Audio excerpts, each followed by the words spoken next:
معزز ناظرین، عیسائی دنیا جسے ریچرڈ شیر دل کہہ کر پکارتی اور فخر کرتی تھی، اور جسے یورپی ملکوں نے اپنی افواج کی سربراہی سونپ کر فلسطین کی جنگ میں صلاح الدین ایوبی کے مقابلے میں لا کھڑا کیا تھا، قاصد کے چہرے پر تذبذب تھا۔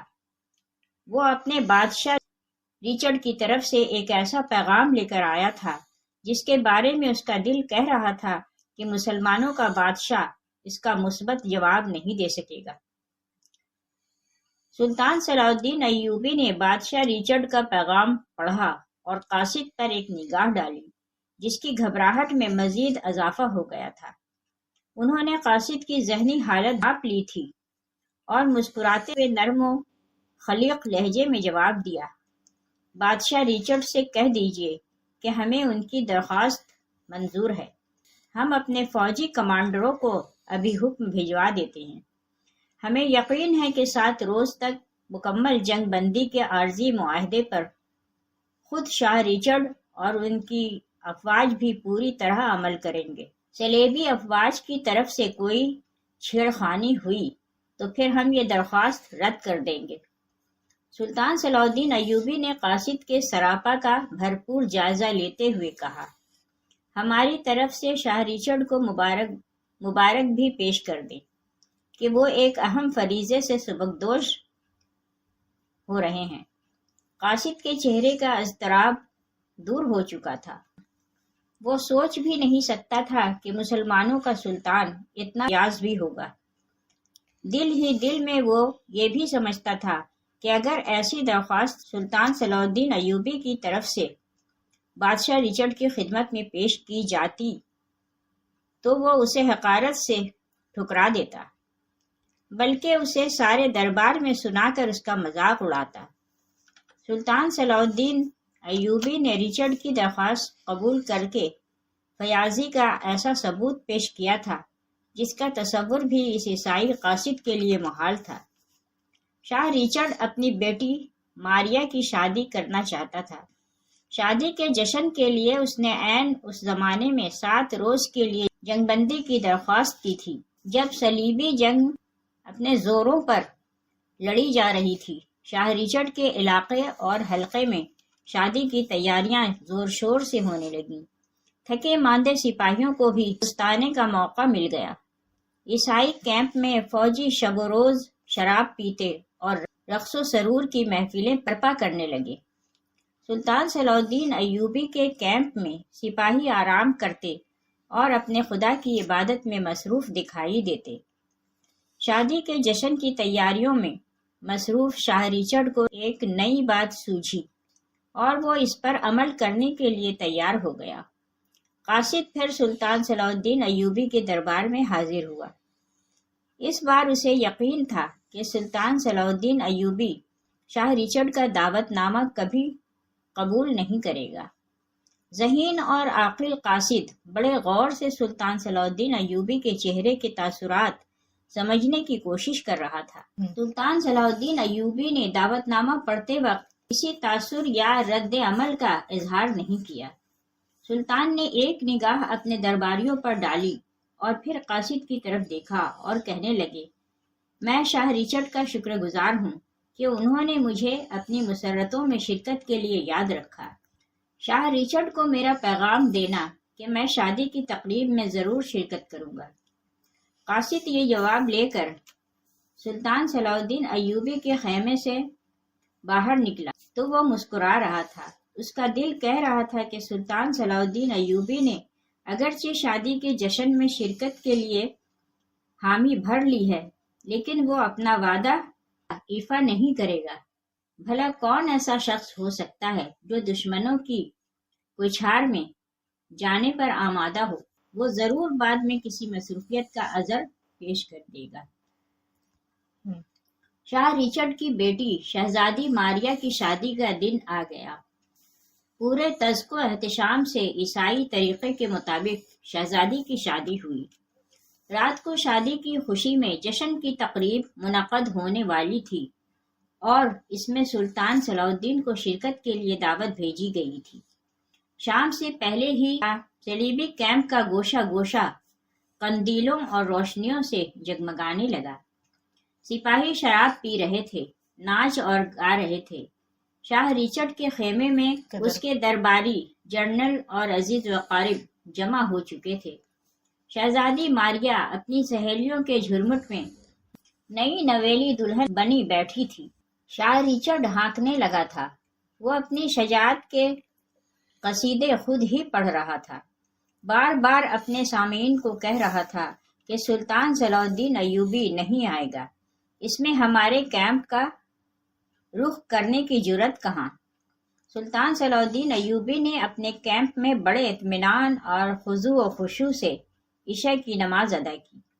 نماز سے فارغ ہو کر وہ خیمے سے باہر نکلے، جہاں ایک خادم ان کا خاص گھوڑا لیے موجود تھا۔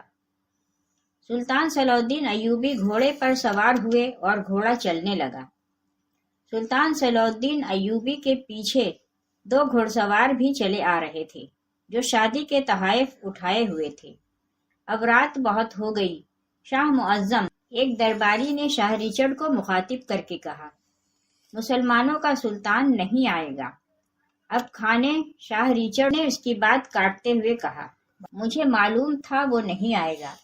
میں نے اسے مرعوب کرنے کے لیے جو انتظام کیے تھے وہ بیکار گئے۔ عین اسی لمحے حاجب نے یہ اعلان کیا، مسلمانوں کے سلطان صلاح الدین ایوبی تشریف لا رہے ہیں۔ حیرت اور استعجاب سے شاہ ریچارڈ اور اس کے درباریوں کے منہ کھلے کے کھلے رہ گئے۔ شاہ ریچارڈ اپنی حیرت اور بوکھلاہٹ پر قابو پانے کی کوشش کرتے ہوئے باہر کی طرف لپکا۔ تھوڑی دیر بعد سلطان صلاح الدین ایوبی اپنے 2 خدمتگاروں کے ساتھ خیمے میں داخل ہوئے۔ خادموں نے تحائف اٹھا رکھے تھے۔ یہ تحائف سلطان صلاح الدین ایوبی نے نئی دلہن شہزادی ماریا کے لیے پیش کیے۔ اس کے فوراً ہی بعد دونوں خادم خیمے سے باہر چلے گئے۔ شاہ ریچارڈ کا وہ خیمہ اس تقریب کے لیے بہت سجایا سنوارا گیا تھا، جس سے شاہ ریچارڈ کی شان و شوکت کا اظہار ہوتا تھا۔ صلاح الدین ایوبی نے اسے ایک نظر دیکھا اور پھر اس میں کوئی دلچسپی باقی نہ رہی۔ عیسائی سردار، جنرل اور اکابرین حیرت سے اس شخص کو دیکھ رہے تھے جس کے خلاف وہ لڑ رہے تھے، اور وہ کمال بے نیازی سے اکیلا ان کے درمیان بیٹھا تھا۔ اسے کسی قسم کے خوف اور خطرے کا احساس تک نہ تھا۔ سلطان صلاح الدین ایوبی کی یہ بے نیازی، مردانہ وقار شاہ ریچارڈ کو کھٹکنے لگا۔ اس نے سلطان صلاح الدین ایوبی سے کہا، آپ کے جنگ سے دستبردار ہونے کا وقت آ گیا ہے۔ مگر کیوں؟ سلطان صلاح الدین ایوبی نے کمال سادگی سے پوچھا۔ وہ اس لیے کہ یروشلم پر عیسائیوں کا حق ہے، یہ ہمارا مقدس مقام ہے۔ پھر ساری دنیا کے عیسائی یروشلم کے لیے سر دھڑ کی بازی لگائے ہوئے ہیں، اور وہ بھی اس سے دستبردار نہیں ہوں گے، اس لیے آپ جیت نہیں سکیں گے اور بلا وجہ مسلمان سپاہیوں کی موت کا باعث بنیں گے۔ سلطان صلاح الدین ایوبی کا چہرہ بے تاثر تھا۔ وہ کسی بات سے کوئی اثر نہیں لے رہے تھے۔ انہوں نے بڑے وقار سے جواب دیا، شاہ ریچارڈ، یہ بحث بے وقت اور بیکار ہے۔ یہ خوشی کا موقع ہے۔ فلسطین کا فیصلہ میدان جنگ میں ہوگا۔ اس کے سوا اس مسئلے کا کوئی اور حل نہیں۔ چند روز میں فیصلہ ہو جائے گا، کون جیتتا ہے اور کون ہارتا ہے۔ سلطان صلاح الدین ایوبی کے اس مسکت جواب نے شاہ ریچارڈ کو یہ موضوع بدل دینے پر مجبور کر دیا۔